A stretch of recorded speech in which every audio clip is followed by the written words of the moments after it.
સૌપ્રથમ ધાબા ઉપરની ટાઇલ્સ અથવા ચાઇના મોઝેકને ગ્રાઇન્ડર વડે કટ કરીને તેમાંથી આરસીસી સુધીનું મટીરીયલ કાઢવામાં આવે છે.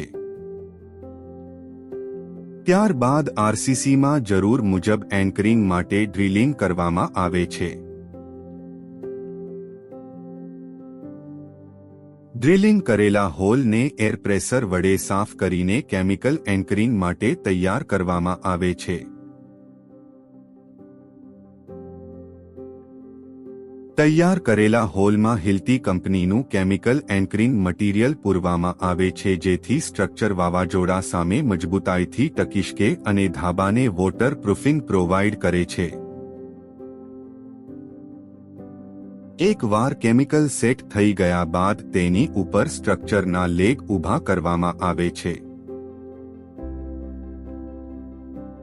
લિપ સેક્શન સ્ટ્રક્ચરને સ્ટેનલેસ સ્ટીલના નટ અને બોલ્ટ વડે જોઈન્ટ કરવામાં આવે છે. ભવિષ્યમાં નટ બોલ્ટ ઢીલા ના પડે તે માટે તેમાં 2 પ્લેન વોશર અને 1 સ્પ્રિંગ વોશરનો ઉપયોગ થાય છે. સ્ટ્રક્ચરની વધુ મજબૂતાઈ માટે તેમાં બ્રેસિંગ પટ્ટીના ક્રોસ સપોર્ટ લગાવવામાં આવે છે.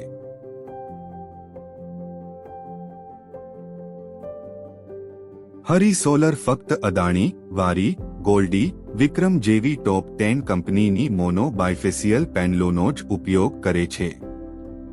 પેનલોને સ્ટ્રક્ચર ઉપર લગાવવામાં મિડ અને એન્ડ ક્લેમ્પનો ઉપયોગ થાય છે.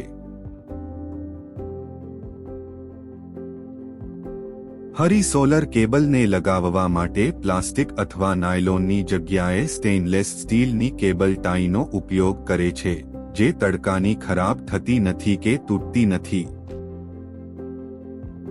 આરસીસી પિલરમાં ડોક્ટર ફિક્સિટનું LW+ વોટરપ્રૂફ વપરાય છે. કેબલ ઉપર એન્ડ લગ્સનો ઉપયોગ કરવામાં આવે છે અને એલ્મેક્સ કંપનીના MC4 કનેક્ટરનો ઉપયોગ થાય છે. દરેક લગ્સ અને કનેક્ટરને ક્રીમ્પિંગ ટૂલ વડે જ લગાવવામાં આવે છે.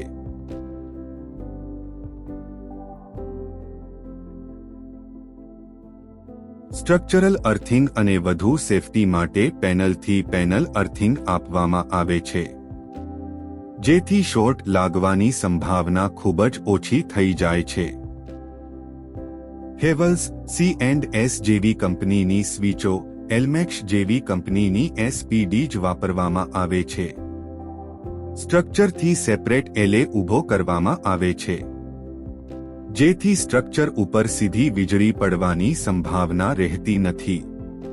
હરી સોલાર પોલીકેબ કંપનીના ડબલ કોર કેબલ અને UPVC પાઇપ તથા સેડલનો ઉપયોગ કરે છે, જે તડકામાં ખરાબ થતી નથી.